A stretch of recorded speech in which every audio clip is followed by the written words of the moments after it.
Welcome, everyone, to this episode of Beyond the Crucible.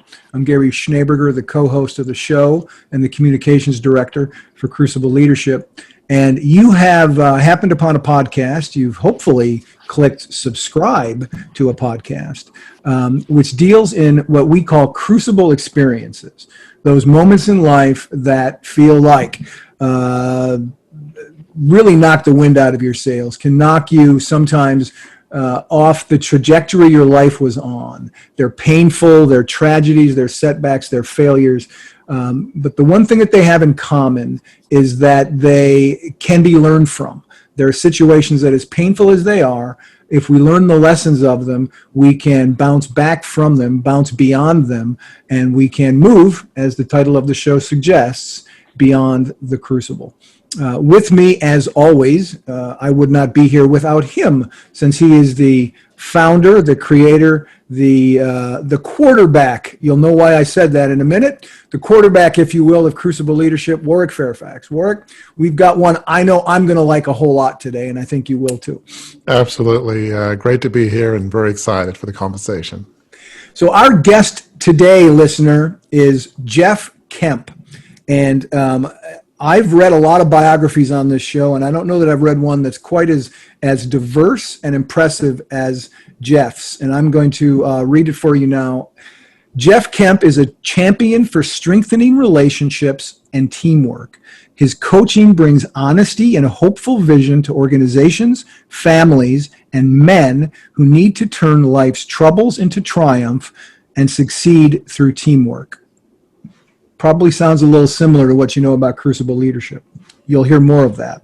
Jeff's team-building approach was influenced by his father, Jack, San Francisco 49ers coach Bill Walsh, business authority Pat Lencioni, and relationship experts over his 3 decades lifting families.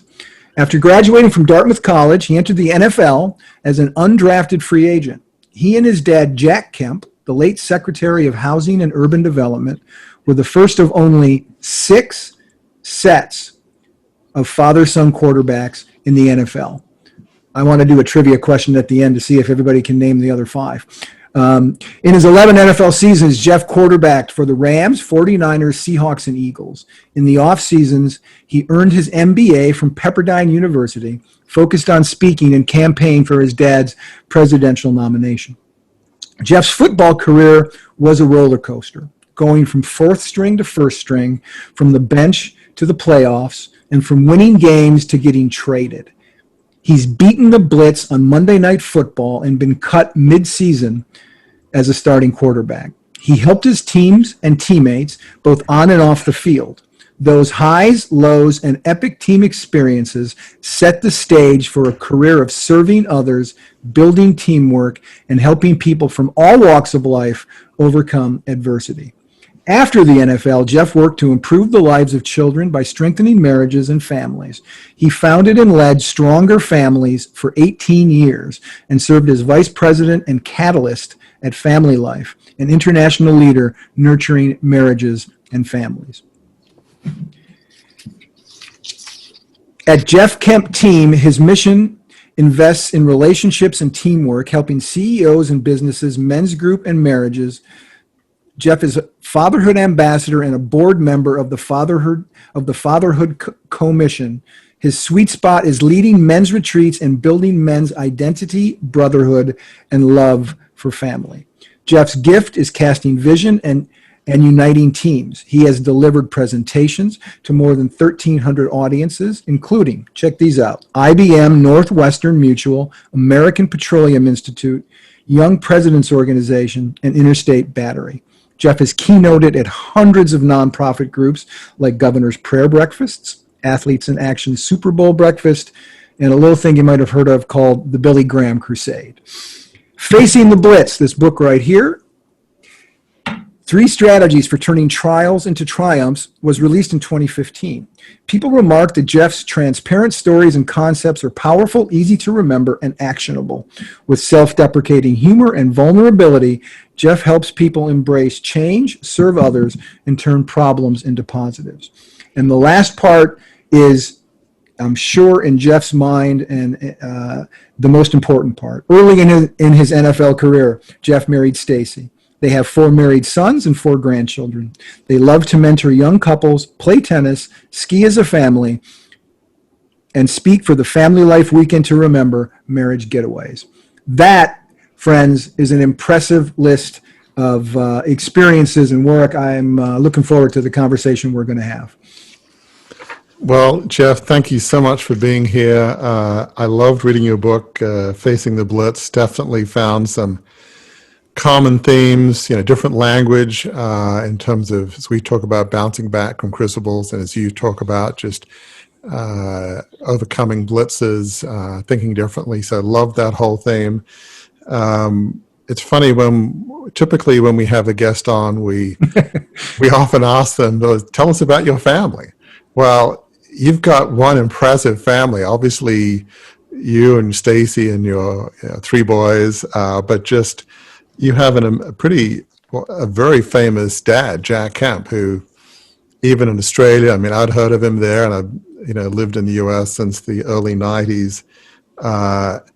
And as I was refreshing my memory about your dad, I could relate because I come from a prominent family in Australia, 5 generations of very prominent people, of which I'm not in their league at all of any of the 5 that came before me, which we can talk about in a bit if it's helpful. But I'd just love to hear your perspective because, a lot of people will know about Jack Kemp, but just to refresh people's memory, Okay. kind of looking it up here, obviously I knew a lot of this, but your dad, as you know, played 13 seasons in pro football.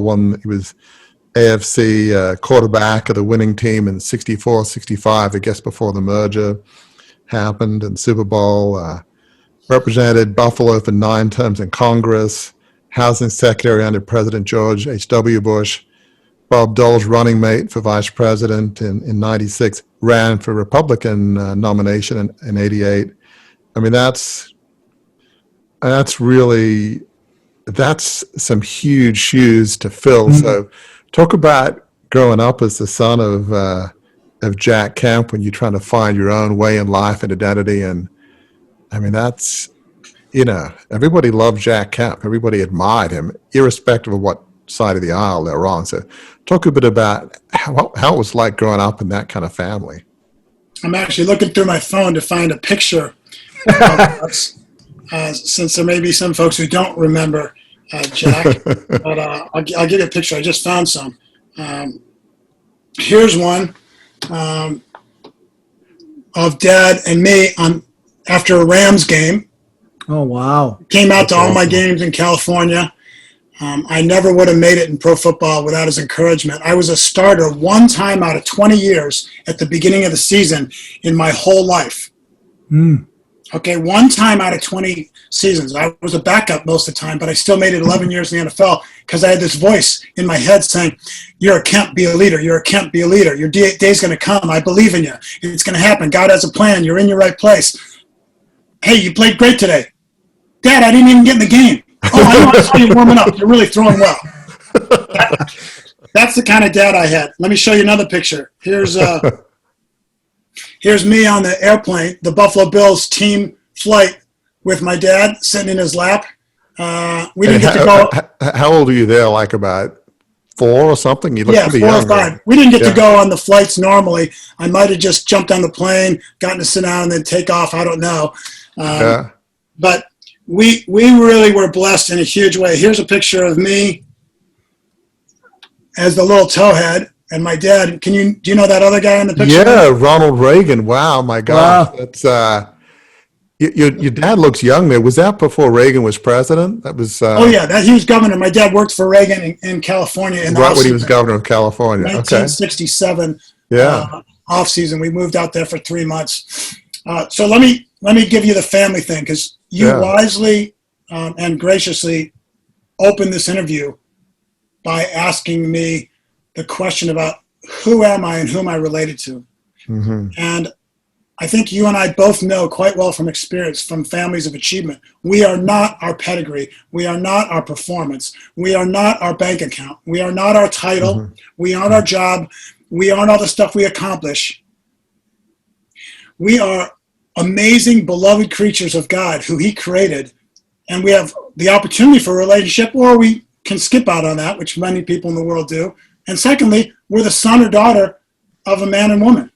We're the sister or brother of people. Relationships are what shape us. Today, I'm the husband of Stacy. I'm the father of 4 sons, not 3. Okay. And I have 4 daughters-in-law and 5 grandkids. So my identity is related to family, both spiritual family, which is way better than performing, because I promise you, football players get cut and then they would lose their identity if they were football players. And I don't lose my identity as Stacy's husband. I don't lose my identity as a son that God loves. Or ever will I lose my identity as Jack and Joanne's son. The interesting thing about that is, as good as my dad was at encouraging and loving unconditionally and not making it about me being first string or anything like that, I put my own pressure on myself that I was going to be a great leader like my dad told me I would be.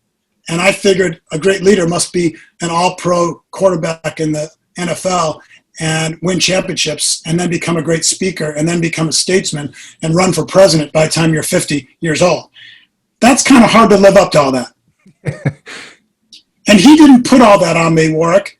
Gary, he didn't put pressure on me for that. But we humans are insecure. And we're driven to feel good about ourselves. And we want to be popular. And so I put my own pressure on myself that I gotta really rise and achieve a lot. And I didn't get to go to University of Southern California or Stanford or Notre Dame. Best college I could go to for football was Dartmouth. Now, it happened to be great for academics, so it opened 2 pathways. But my mom was the really encouraging, personal, relational, faith-expressing force in the family. My dad was the hyper-encouraging, best encourager I've ever known in the world, visionary, championing, vision casting, optimistic, big picture faith. But he didn't really have the transparency and vulnerability and honesty and sharing his weaknesses and stuff like that. So I didn't really pick that up from my dad as much as from my mom. And mostly I picked up that from my relationship with God during the years I played pro football, and my wife, who she's got a fabulous, cool, committed relationship to God. And she helps me be a better person. Although she's kind of like sandpaper. She keeps rubbing off the spots of me that are a little bit obnoxious. So I have 2 sisters and a little brother younger than me. I was the oldest. I married Stacy. I met her my first summer in California as a free agent with the Rams. And then we got married right after our second season. She's the only girl I dated out there. We knew God brought us together. We have incredibly different personalities in every single way except dominant leadership. She's a 99 dominant leader and I'm a 97, which bugs me because I'm competitive and she beat me, darn it. That's great. So we got 2 totally different people, this introvert, organized, disciplined, black and white, right is right and wrong, sequential person. And then there's me, the opposite of all that.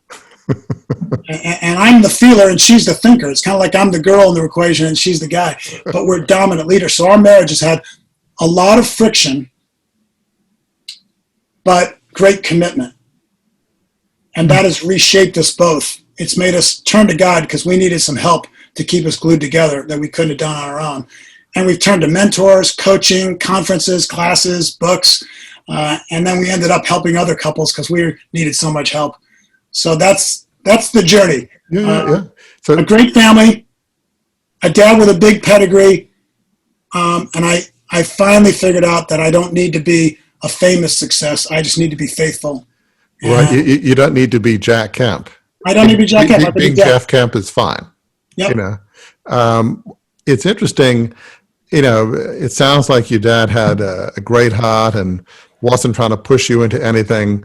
But as you say, when he's saying, you know, being a Kemp means being a leader. I know you can do it. You did great. You can be all that you want to be. Exactly. He might not have meant that, but you could interpret that as being, okay, so if I'm not a starting quarterback and win a Super Bowl and at least be a member of Congress, maybe a senator, Yeah, I'm not being a Kemp. I'm not being a leader. That's I probably think wasn't what he you read intended. it right. I filled in all the blanks and I exaggerated it and created a higher expectation for myself even than he set out. But it was natural that I did so because he was so hyper encouraging, and leadership to him was, let's work with Reagan to cut a tax rate and energize the whole world economy. Right. Let's win 2 championships in a row with the Buffalo Bills. That was the benchmark. Right. It's funny. Do you ever think of saying, Dad, I love your encouraging. Can you dial it down a little bit?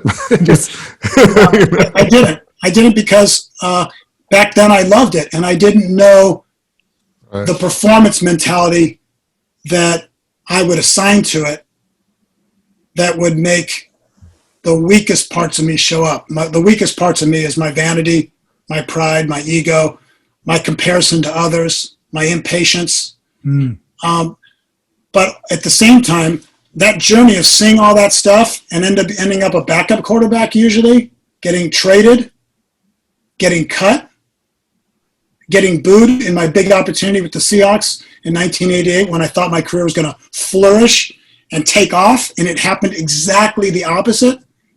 All of those things, the crucible, okay? I don't think you understand, Warwick, but the real word is blitz. You're supposed to call those things blitzes. Blitzes. I don't know where you came up with this, melting the gold and silver crucible. Yeah, blitzes. Yeah, These are blitzes. They're not just danger. They are, what are they? They're blitzes. But beyond danger, they're also what? Painful? Opportunity. Opportunity. Right. Sorry, I knew what you said. Yeah. That's what a crisis is. Well, and I love that. It's just parenthetically, one of the things you have in your book is the 2 Chinese characters. Yeah. Saying that Chinese character for crisis combines danger and opportunity. That's fascinating that a crisis can be both. I love that. Do you have the picture right there? Can you show it? Yeah, I'll try. See if I can. There it is. People see that? Okay, at least so. It's 2 Chinese symbols. Yep. Got it. That is the way in Chinese they represent the word and concept crisis. And right. The crucible is a crisis. The blitz is a crisis. It's not just danger. It's also opportunity. What I was saying was the toughest things I've gone through in pro football, and the fact that I didn't get to be Joe Montana, Super Bowl champion, or Jack Kemp Jr., basically those things crushed me to seek a better answer for who I am and a better purpose for the outcomes and circumstances of my life. Absolutely. Than just achieving. Yeah, I want to focus here in a second on sort of one key crucible you talk about. I think it was the 88 49 Seahawks game, but just some listeners will know, but I think it's sort of helpful. I couldn't have grown up in a more different background. I'm not particularly athletic. I'm not terrible, but in Australia, at least in Sydney, we play rugby, and most of the rest of the country, they play Aussie rules, which they call footy there, which you kind of got to be basically the size of a basketball player, but maybe with the strength of a football player. It's sort of it's a great sport. Strange, and you're going to be very fast. So, as listeners will know, I grew up in a large family media business. I was the 5th generation that was started by a very strong person of faith, as strong a businessman for Christ as I think I've ever heard of. He founded a great business, a wonderful husband, great dad. His employees loved him, elder at church. Every aspect of his life was done well. Yeah, but that is sort of an amazing. That the benchmark there is really high. And then succeeding generations, faith wasn't quite as important, but by way of comparison, my dad was knighted. He had the same name as I do. He was Sir Warwick Fairfax. There were 3 knighthoods in a row, and this kind of knighthood, you have to earn it. So it's not quite like being 3 Super Bowl champions in a row, but it's a little bit like somebody that's achieved greatness and prominence 3 in a row. Obviously, I wasn't knighted. They don't do that anymore. It's a bit too English royal family these days, and I wouldn't have earned it. But they were all greatly admired and respected by the community. My dad oversaw a company going from one newspaper or a few newspapers to TV, radio, magazines, a huge company. And what did I do? I was the Fairfax that kind of destroyed 150 years of family history. And so, my Wikipedia entry, and I do have one, it's the young, hot-headed kid that could have had it all and blew it. It's kind of like, through the game-losing interception in the big game. That's, what you're forever remembered for. So, yeah, I get the whole, for me, my identity can't be in just being a Fairfax because, right.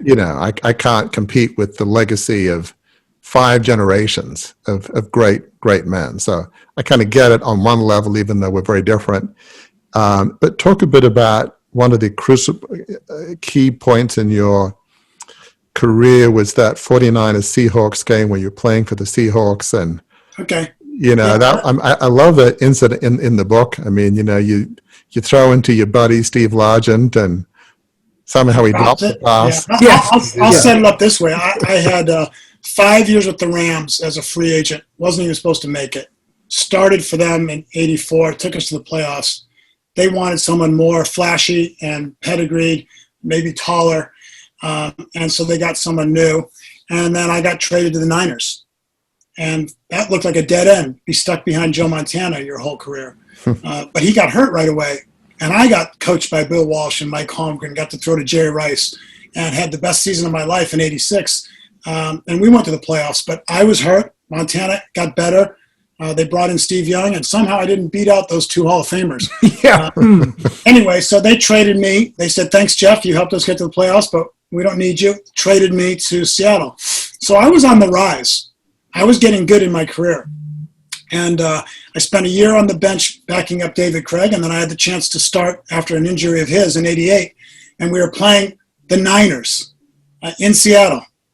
And I had prepared so well. I was so, hyper disciplined on that week to know my game plan, to throw extra passes after practice. And I was very confident. I was spiritually really plugged in to make sure that I gave God everything so he might bless me. He doesn't work like that. He's not a rabbit, but I was covered all my bases. And I walked out of the pregame meal on Sunday morning, 4 hours before the game, and a coach put his arm around me, an offensive coach, and this is kind of rare, this level of encouragement. And he said, Jeff, I just want to let you know, looking me in the eyes, I've been waiting for the day that you would be the Seahawks quarterback. This is going to be awesome. That was as big an encouragement as my dad had given me, right? And I felt so validated, so valued, so encouraged, so pumped. I was ready to have the world's best game, lead us to victory, take us to the playoffs, win a Super Bowl, and really launch my career. I wasn't pure ambition, but it was adrenaline to be the best you can be. And this was the moment. It was coming. Anyway, the game started, and the first pass of the game was to Steve Largent. I hit him perfectly between 2 defenders on a slant route, and he dropped it. Steve Largent, Hall of Fame, unbelievable. The guy's perfect. He drops the ball on my first pass to him on my big game. And he's a good friend of yours, too. He's a really good friend of mine. Yeah, we're super close. And after that, Steve didn't make any mistakes, but the game did not go well for the Seahawks. We were getting beat on defense and on offense. I was playing very, very poorly. Nothing was really open. Nothing was working. And gosh, I had only 4 completions in the first half, and 3 of them were to the 49ers, not my team. Oh, no. I'd thrown 2 corner routes that were intercepted and a Hail Mary at the end of the half that was intercepted, and I walked off the field expecting to get benched because this is pro football, not, Pop Warner, and they pay you to play well, and I wasn't. But I had a clear idea of one of the reasons for the interceptions was they were stymieing our tight end. He wasn't getting down the middle. They were killing him at the line of scrimmage, blocking him. And so I was going to talk to that encouraging coach who'd put his arm around me, and I was going to say, Coach, what if we move the tight end in motion, got him off the line freely? He could split the 2 safeties, and we'd keep them honest on those corner routes that I've been messing up on. Well, I walked up to him 2 feet away, and Gary, I looked at him and I said, Coach? And he turned his back 180 degrees. And he walked over and got another quarterback, put his hand on his shoulder, and was going to put him in the game. This made sense. I understood the benching Jeff, and I kind of expected it. I didn't want it. I knew I could play way, way, way better than that, and that's not the real me. I have the Jack Kemp, never give in, never give in, never give in, Churchill attitude. But I didn't get to say a word to that coach for the rest of the game, other than to call plays in to the new quarterback, Kelly, and to encourage him. That coach didn't say a word to me before the game, or excuse me, during the game, after the game, Monday in films. He critiqued me as he should, but he didn't say a word personally to me. For a month, we were out of relationship. I'd say hi, and he'd kind of veer around me and not even look at me anymore. Basically, he's not a jerk. And I'm not telling this story because he's a jerk. Basically, we live in a conditional performance-based world. Mm. And the epitome of it is the NFL. The acronym NFL might stand for not for long. If you don't perform, you won't be here for very long. Right. Okay? What have you done for me lately? Right. So this coach thought he could motivate me with a real personal, almost loving encouragement. And I feel like he probably meant a lot of it. But the minute I didn't perform and let him down, he was on to the next hope. Mm. And he was feeling that same conditionality, that same performance basis from his head coach, who'd get rid of him just as quick if he did as badly as I. And he feels it from the owner. And he feels it from Madison Avenue and Wall Street. And this conditional performance-based value system that I got caught up in and benched from first string to third string in one half, my big shot with the Seahawks was gone. I hardly got in the field for a number of years until 1991, my last season, when I got to play again. All this was gone in a matter of seconds. Did this feel like a turning point, that game? It was a turning point in my career in Seattle for the negative. Yeah. There had been a lot of expectations and hope, and I had a lot of confidence. And all of a sudden now I'm just a good, solid, dependable backup who's played in the league, and we can count on him. We'll try to replace him with some other guys. We haven't found anyone better, but he can still be our backup, but he's not our starter. That's how my career went in Seattle. And I handled that, Warwick, by persevering, still preparing, hoping I'd get to play, but I also put a lot of effort into being a best teammate I could. And I helped as many guys on the team as I could be good athletes, and I helped them be better husbands and better men and better dads. Steve Largent and I and Eugene Robinson led the team chapel and the Bible study. My wife and I invited couples over to our house, dating couples and married couples, to learn about marriage and relationships because we were learning about it. And then I used the off seasons to invest in the community to make the world better, the way you talk about using crucibles to get an other-centered purpose to make the world better. Yeah. And I started doing that kind of thing, and that's what set me up for post-football, having a mission to strengthen fatherhood, marriage, and families. So it was a turning point. Yeah, how did you deal with the whole identity issue? Because obviously, as you said, your dad was sort of, amongst other things, Hall of Fame quarterback, and people think of you as a good, solid backup. You had this shining moment or potential, and it didn't work out too well. Yeah. How did you deal with the whole identity of my life isn't going the way I had hoped it would? It seemed like you handled it as well as you could, in the sense of helping others, mentoring. I mean, you weren't just sulking and sitting at home. I mean, to the outside world, it's like Jeff Kemp's handling this amazingly. But what was going on inside? It's funny. The Seattle newspaper did an interview with me several weeks after I'd been benched from first string to third. And they were asking, how am I doing? How am I handling it? And they checked with some teammates and saw that I wasn't hanging my head, and I wasn't going out to the bar and drinking myself silly. I wasn't down talking the other quarterback. I was a help. And so we had this long interview, and I answered all this reporter's questions. And she wrote a really long and mostly nice article, and it was very complimentary of me. But it finished with this line, and I shared basically a lot about my identity isn't in football. It's in my relationship with God, being a husband and a dad, and that anchors me. So anyway, she ends up writing, Jeff Kemp will survive. He's a survivor because of his great faith. Faith in himself and faith in his abilities. Mm. She completely missed the point. I do not have faith in myself. My character is flawed. I wanted to be the starter. I was pissed. Right. I wasn't happy. I had a couple nights where I cried on my apartment carpet floor, not bawling, but kind of sniffling male cry with my wife as I explained to her how much it hurt to be benched and forgotten and rejected. And I even told her, you know, one of the things that bothers me most is not only that I'm benched, but that it bothers me so much. I thought I was a stronger person of faith than this. Right. I want to jump in here and say to the listener, you're probably not an NFL quarterback. You probably weren't an NFL quarterback. You probably weren't the fifth generation heir to a multi-billion-dollar media dynasty. But what Jeff just described, the emotions of a crucible, the emotions of a blitz, of getting sacked, of getting knocked off balance, those emotions are legit and the same in what you're going through right now. Yes. And Warwick, I know you've talked before. I mean, having editorial cartoons, done about you after the takeover failed, that was an emotionally trying time. And that's a real thing for anybody who goes through any crucible of any stripe. Oh, absolutely. It's funny. Thanks, Gary, for saying that. I mean, obviously, Jeff, you wouldn't be familiar with it, but you never want to have editorial cartoons done on you. I mean, there was one that says, how do you start a small business? Give Warwick Fairfax a big one.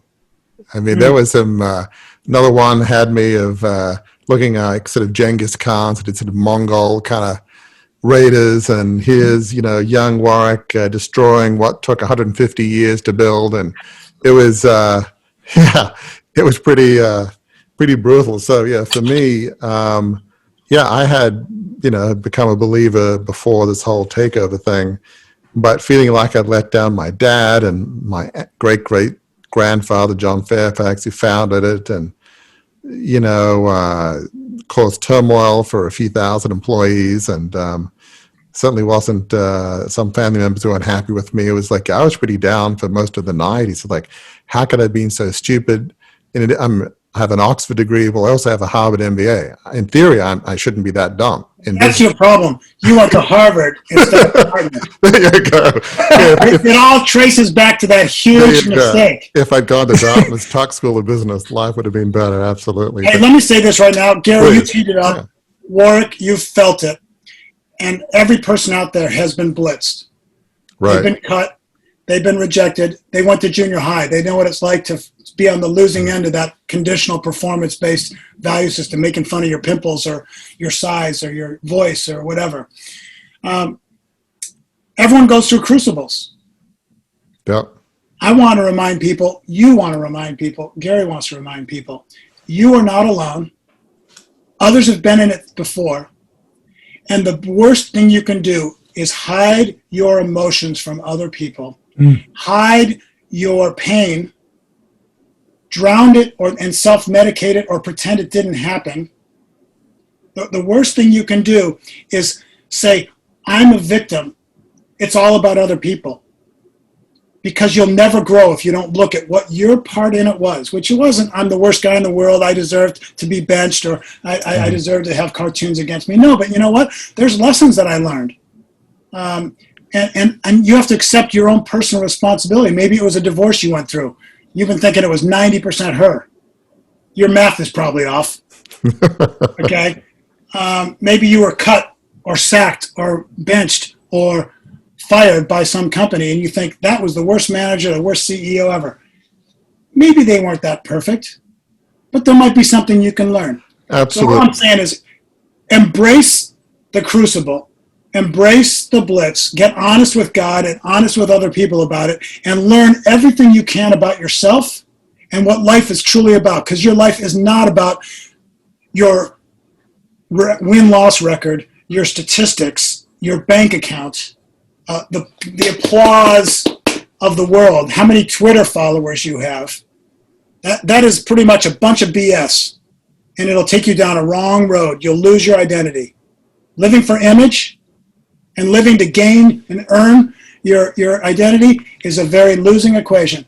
I'd say explore everything you can learn about the blitz you've gone through, the crucible you're in, share openly with a few trusted mentors and people, and then find out if there's a possible solution by a relationship with God who loves you unconditionally and actually uses blitz and crucibles to turn bad things to good. In fact, all of history, Warwick, I think, hinges on one date, the date that God came to earth in the person of a man. And he told everyone, I am going to die on a cross and I'll be buried and gone for 3 days, but then I'm going to raise from the dead. And 500 people saw him because he actually did it. There's no religious leader or person in history who's done this. And then he went back to his Father in heaven and said, I will return again. Well, basically, no one had a career that looked as good as Jesus's and turned out as bad as his. His number one guy, the treasurer, betrayed him. Right. Okay? His new number one guy, Peter, he denied him 3 times. Right. Every one of the guys scattered. They couldn't even stay awake with him and pray with him in that garden the night before he was going to get killed. They all left. They all left. The world mocked him. The Jewish leaders, he practiced Judaism better than them, but they said he was a fraud. He was the actual answer that they were supposed to believe in. And I love Jewish people. I love Israel. I love the Jewish faith. My Christian faith is stemming from Judaism. It's the same God. I just believe the Messiah has come. And that is kind of God's plan, was to take a blitz in Jesus, make it look terrible, and then turn it around for good. That's God's formula. Look at all the Bible stories. That guy Joseph, man, there was a dude named Lazarus who Jesus was supposed to heal, but he let him die and stay in the tomb 4 days so that he could actually prove that he gives life instead of just heal sicknesses. So blitz are God's way. I'd say turn to God, be honest, and let your blitz become God's blessing. Yeah, I mean, I want to shift to lift here in a moment, which we'll unpack, what you'll unpack, but I just want listeners to hear what Jeff is saying. You said a number of profound things. Is take responsibility for what happened in your blitz or your crucible. And yeah, I spent a lot of years, in fact, a lot of the book that will come out next year on Crucible Leadership talks about that, thinking, I was on this crusade, restore the company to the ideals of the founder, have it be well run. I was so convinced in the mission, even though it was more an inherited one, that I wasn't really listening to advice. So I had, it's very biblical actually, I had good advisors and bad advisors. I listened to the bad ones and ignored the good ones. It was, in fact, there's a Bible story, Rehoboam, who was the son of Solomon, and he could have listened to his dad's advisors. Solomon was meant to be the wisest person that ever lived. He ignored his dad's advisors, and he went with his buddies, his young guys. He said, yeah, persecute people, do whatever it takes, and led to the split of Israel, and bad things happened from there. You know what, Warwick, that principle is, even though you were well-educated and you had noble goals, at the root, wouldn't you say the problem probably was the hinge point between pride and humility? Well, yeah, and it was also, as I talk about, I was living not even my dad's vision, the founder's vision. I was sort of what I was in your world to be like trying to be Jack Kemp. Well, I was trying to be John Fairfax, the founder. But yeah, I mean, taking responsibility, and then, as you put it, I mean, similar for me. Even though I was a believer, I had to learn that God loved me unconditionally. He didn't need Fairfax media and all of that. If he'd wanted it to work out, he would have, despite my mistakes. So that sense of God's unconditional love was the key point of me coming back. But I want to transition here a bit because I want to make sure I get to some of these key principles in your book. Okay. I love this phrase, lift, that life is for transformation, that I think you mentioned that your dad modeled and preached. And then you've got these 3, I guess, pillars in your book of take a long-term view, be willing to change, reach out to others. So talk about just those 3 concepts and how it's sort of anchored in this whole concept of lift, of life is for transformation. Yeah, so Bill Bennett, who worked with Dad in the cabinet for President Bush, the first President Bush, described Dad after he passed away as lift. Wherever he went, whatever the issue, whatever the audience, no matter the situation, Jack Kemp brought lift. A sunny, optimistic disposition that we can make the world better. We can turn bad to good. That's the way he was with me. But I agree with that sentiment, and I love the word lift, kind of like the aerodynamics of a wing. that takes a plane up in the air when it's moving, but not when it's not moving. Secondly, there's an acronym. Life is for transformation.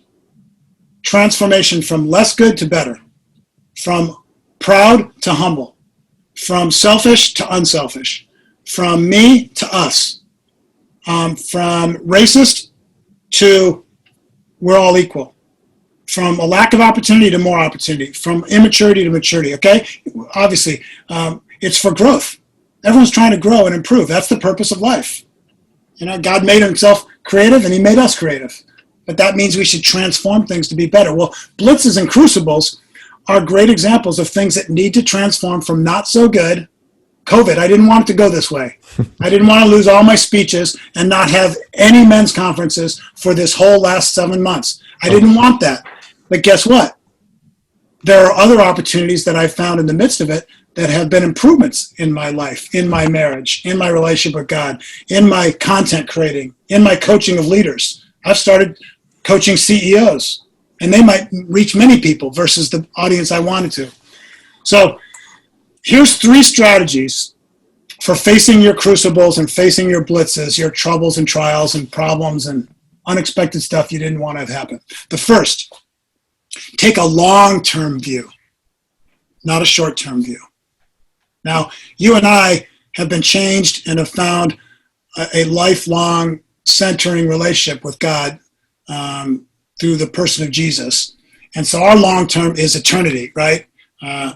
This life is pretty cool. There's a lot of good stuff, but we know it's jacked up and imperfect. There's a paradise coming forever and ever and ever and ever and ever. That sounds pretty cool.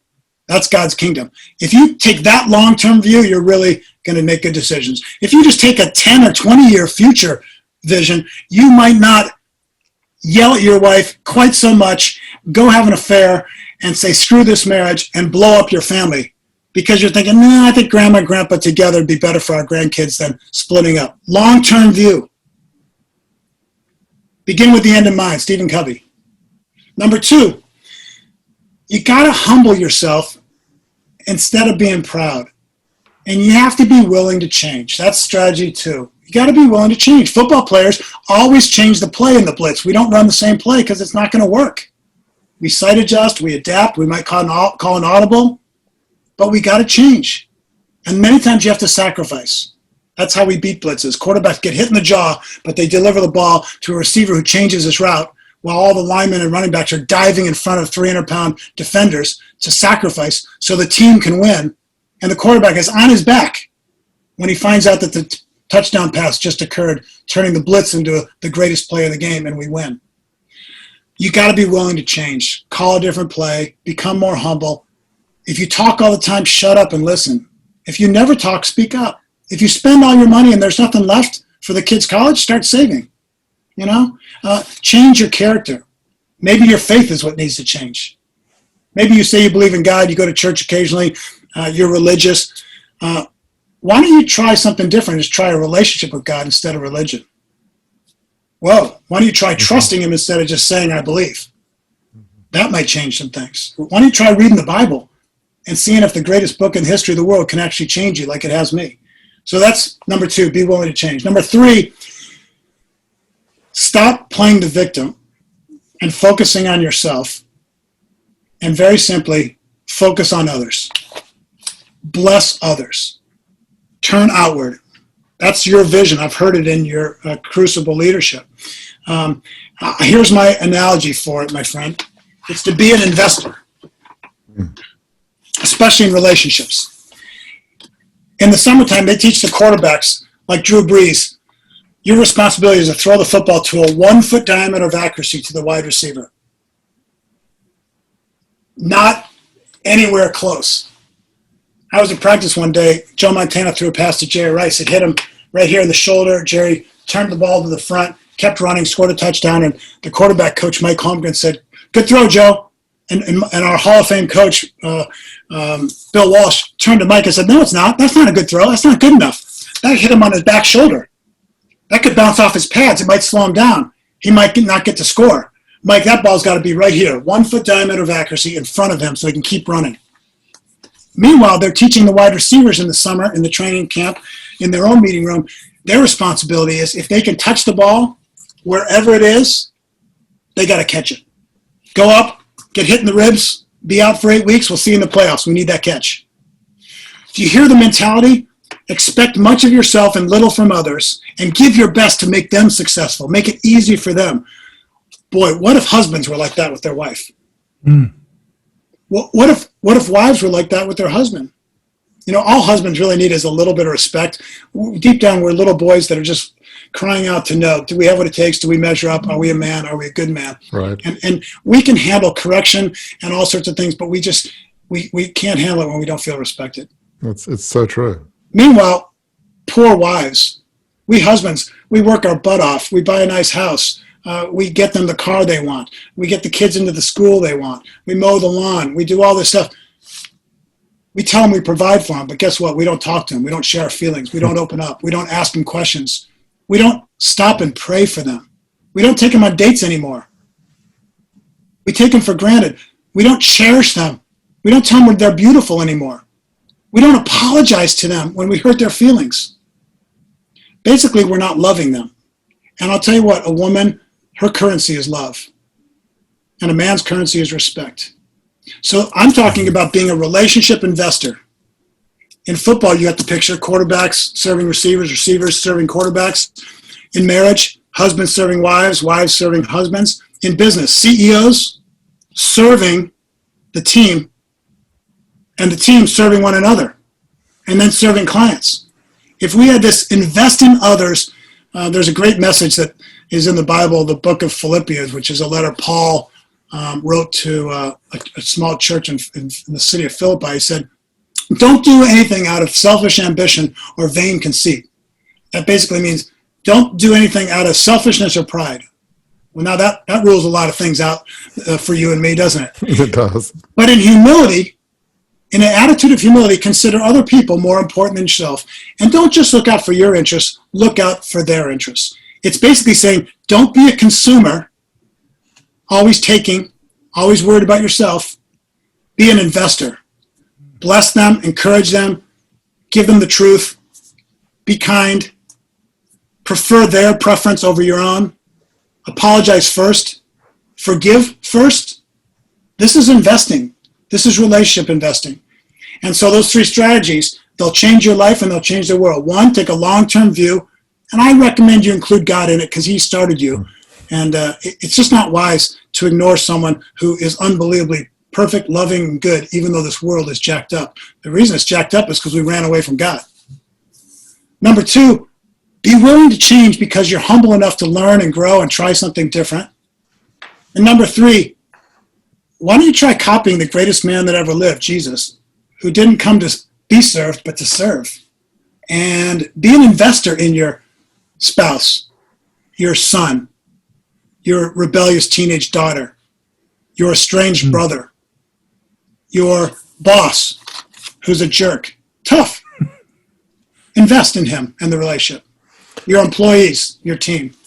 Well, there's so many profound things there. I want to talk for a minute about what you're doing now, but just in terms of transitioning to that, I want the listeners to hear there's so many profound things you said, this concept of being an investor, not a consumer, and that's a great analogy with, as you say, with a quarterback wanting sort of this 1 foot window and receivers, if you can touch it, probably if you can kind of smell it, hear it. If it's anywhere close, you got to get it. Right. If it's within a 10-yard radius or something, at the risk of hyperbole, that idea of just investing in others and being willing to change, so true. It's just as we transition to what you're doing now, obviously growing up, you had one model of what it is to be a great person. Your dad, politics, reaching across the aisles of people of all backgrounds, all races, all pro quarterback, incredible human being. And my mom. My mom is the unsung hero in the family. Joanne Kemp's, if there's a tombstone for her, it should say the power of the personal. She was always personal. Relationships meant everything to her.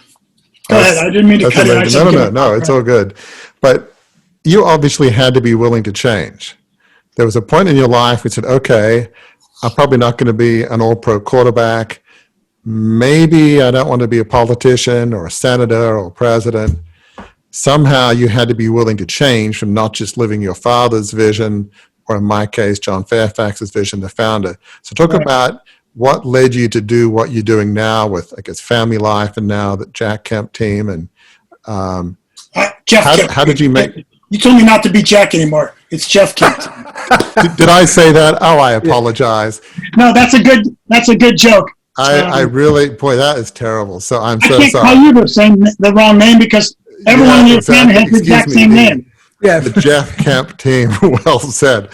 So how did you, Freudian slip there. So how did you shift from kind of the football, living up to your dad's vision, to finding your own vision? Because a lot of people are trying to live other people's visions and not their own. In fact, their own God-given vision from our perspective. How did you make that shift?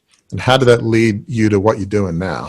Boy, I'll give a little bit of the story, but the principle that I'd like people to go away with is, you know what?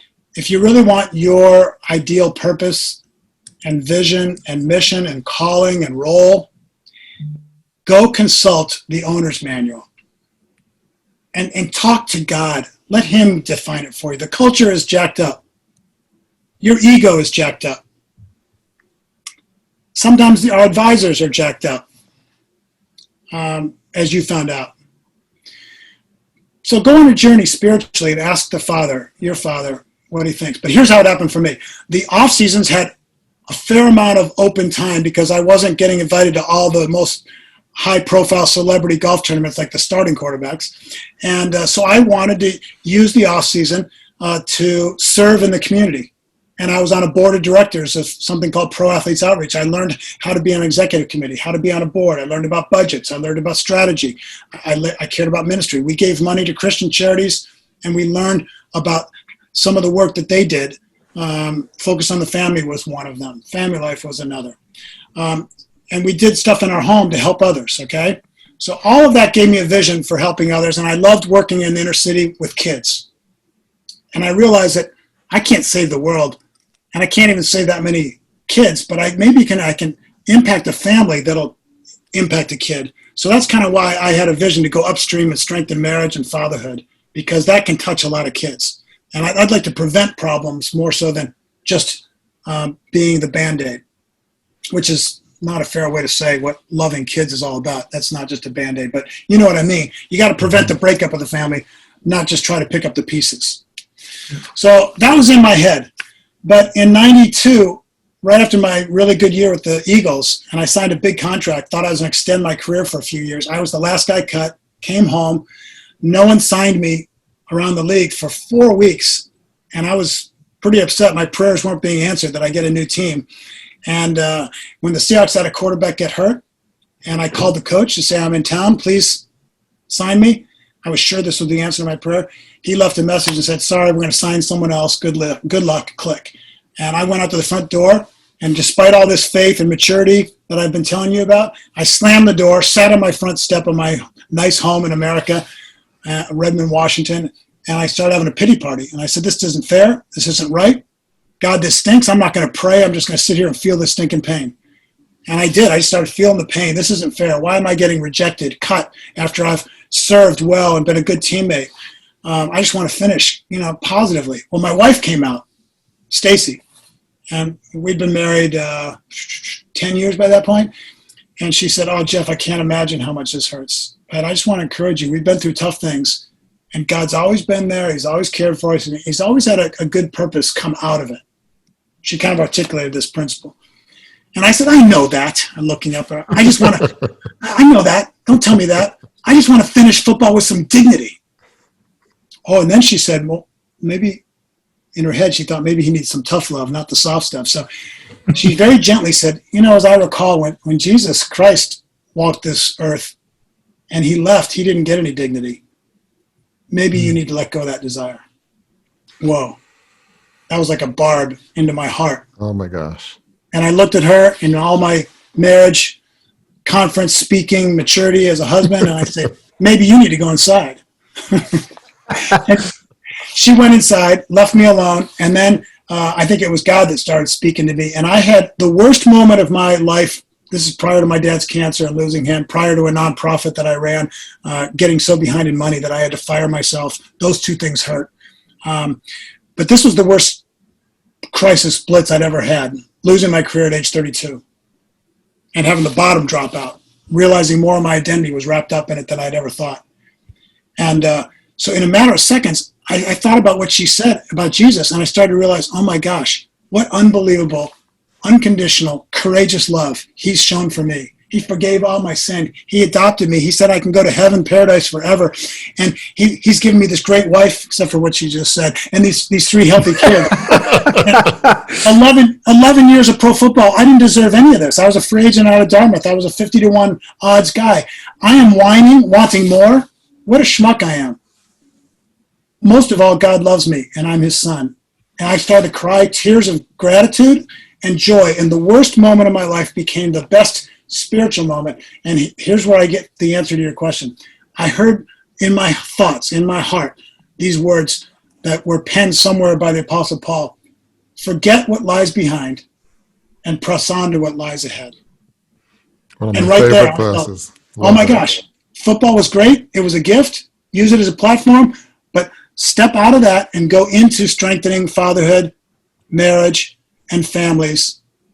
And that's when I began my career search. I thought about corporate speaking, motivational training, a couple different things, but it was pretty clear that this calling to strengthen families was key in my life.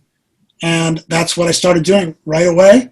And it's only morphed into focusing more and more on men and husbands, and then leaders who can shape the team and the culture as a way to reach the next generation. Because that's kind of where my stories fit well, with leaders and with men. And then my wife and I do marriage conferences. That's awesome. Well, you have a very clear vision, a clear mission. I know your dad's been gone quite a long time now. Let's assume he's up in heaven. I think we both believe he is. Yep. Well, you know what? He got cancer late in life. Yeah. And cancer had a blessing in that it finally brought him to his knees and slowed him down and made him realize that the forgiveness of Jesus and the grace of Jesus can cover anything you ever do wrong. And I don't think he ever really understood that before. It was more metaphysical, more of a belief. I understand. More of a church thing. He could say it, but he didn't feel it in his heart. And I think cancer was used by God as a blitz to draw my dad into that personal relationship. So I know that he's with God, with Jesus in heaven. So as he's looking down at you and your life of what you've done and what you're doing now for marriages and men and kids, what do you think he would say about your vision and how you're seeking to live his construct of lift of life is for transformation? What do you think he would say about the man you are now and what you're doing in your ministry and all?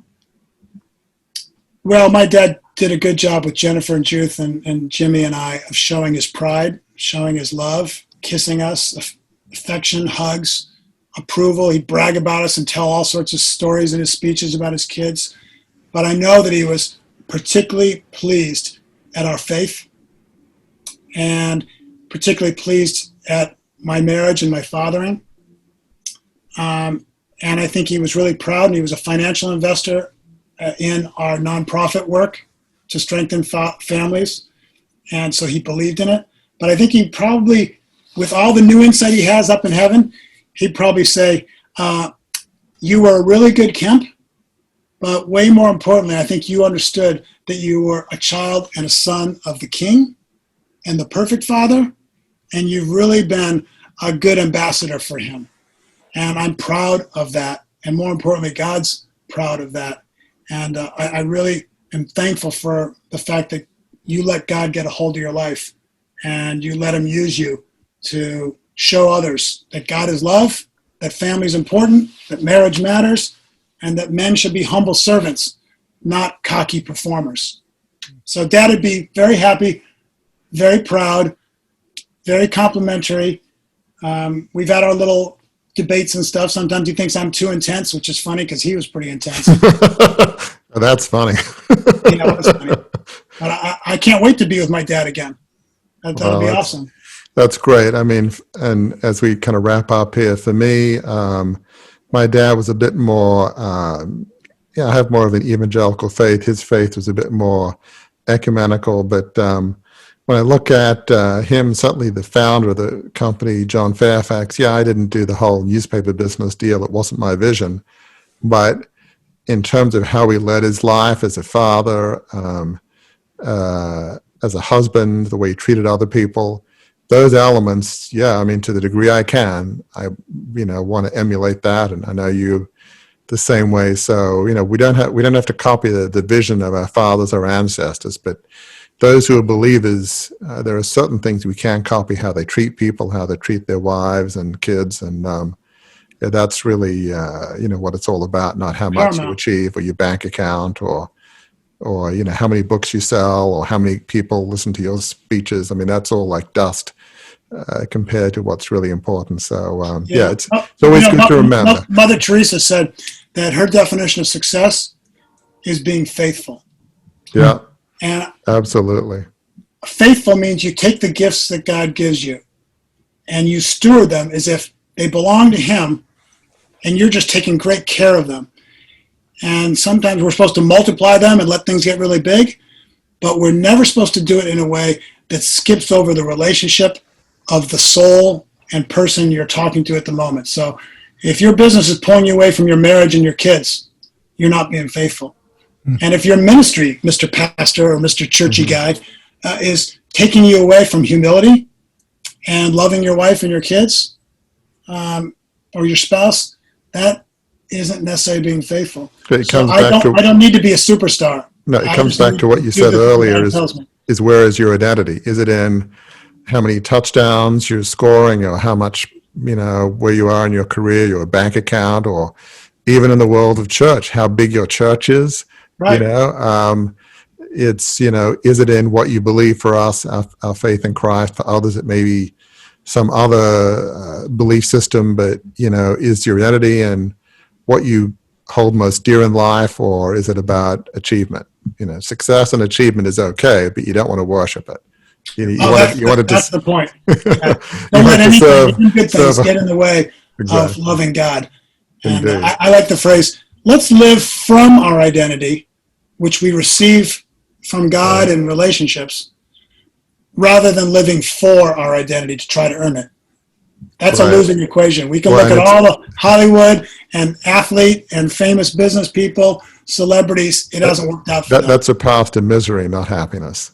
Yeah. We don't want to go there. So this is the time in the show that I normally say it's time to land the plane. I've been waiting all episode to say, no, it's not time to land the plane. It's the 2-minute warning.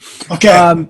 Good. And I would be guilty of throwing an interception before the 2-minute warning, Jeff, if I did not give you the chance to tell our listeners how they can find out more about you and about the Jeff Kemp Group. Okay, thanks. First, let me say thank you to you, Gary. Great job, and Warwick, and this concept of crucible leadership. I agree with it 100%. We're on the same page. And you're using your story in humility. And you're lifting others. And I'm a believer. Jeff Kemp Team is my platform for public speaking, men's speaking, particularly conferences and retreats, where I bring faith and identity and purpose and relationships front and foremost. And then I do CEO soul coaching. I call it soul coaching. It's not just executive coaching. It's not just mentoring. It'll touch on strategy. It'll touch on team building. It may go very deep in those areas. And I have some experience to draw upon. But it's going to start with your identity, your soul, your relationships, both vertical relationships and horizontal relationships. And then it's going to address how do you receive guidance when everyone's saying you're the boss? Are you humble enough to get guidance from God and from others? Do you have friends? Are you protected, or have you moved too far to where you're isolated, like many leaders become? Isolation has been America's problem. In some cases, COVID has made it worse. So Jeff Kemp Team is basically speaking, messaging, conferences. I put on some of my own men's retreats, but the real core is the CEO Soul Coaching. And how do they find you online? Just go to the website, jeffkempteam.com. Okay. jeffkempteam.com. And there's a book site called facingtheblitz.com. But that's really the place. My phone number is even on there. I believe in relationship. If someone needs to get a hold of me, they can give me a call or send me an email. Awesome. Well, Warwick, any final question for Jeff? I just, maybe a observation. I just love what you're doing, Jeff. Facing the blitz. I mean, we may use different terms, but it just, there was something that you wrote here that was, see if I can find it. It's so similar to what we talk about on Crucible Leadership. You write, the blitz is not the end of the story. It's only the catalyst to a greater one. Mm. I mean, we use almost the same words. You know, the crucible is not the end of the story, as Gary will probably say here in a bit. Yes, I'm going to say it in just in like a minute or two. Exactly. So, wait a minute or two and you'll hear it. But no, I just love how you forged your own path coming from a famous father, and you've got your own mission, your own vision that's yours, and you've got your identity and a higher purpose, a higher cause in the Lord. And so, yeah, I just love what you do, and your book and so much of what you wrote resonated, just humbly talking about it. So many things in there make so much sense, but you're right, as you're humble and vulnerable about what you've been through, you allow other people, and especially men who seem to have a particularly difficult time about being vulnerable and perhaps humble, you allow them to walk into that space. So, you know, you lead by example, which is what leaders do. So I love your book and what your ministry is doing. And so, yeah, it's just an honor to chat with you and hear about it. So thank you. Well, my exhortation to all our listeners, women and men particularly, is friendship is a wonderful thing. Don't get too busy for friendship. Secondly, you shouldn't go alone, but few of us build a team to go through life as a team. You cannot beat blitzes alone. You can't get through the crucible alone. Right. So you got to build your team ahead of time. I call it a huddle, Warwick. Mm-hmm. I have two best friends, and we meet every week, and we drop our guard, disclose what's going on in our life, talk about the most important thing. We admit and confess the areas where we blew it, our mistakes, our weaknesses, our sins, and then we're set free from that. And then we pray for each other, and we support each other, and we champion each other. I actually have two groups like that, one that does it by Zoom with some guys across the country, and one that does it right here in Little Rock where I live. And I enjoy friendship, and I enjoy the huddle, and I enjoy teamwork. And I would encourage everyone, build a team in your life. Maybe get a mentor, but get 2 or 3 closest friends who you can drop your guard and be real with. And process your crucible, process your blitz with them, and you'll be set free from the isolation, secrecy, and the shame that a lot of people live in. Amen. Well, such good advice. I have been in the communications business long enough to know that the clock now reads 000. That was the last word right there. Let me end, though, for the listener with 3 takeaways I think that this discussion between Jeff and Warwick has brought. Number 1 is your identity is not in your accomplishments. It is not in your job title. It's not in your family history. We've talked here today to men whose fathers were known as Mr. Secretary and Sir Warwick. It's not in your popularity or your image either, your identity. Learn the lessons of your crucible.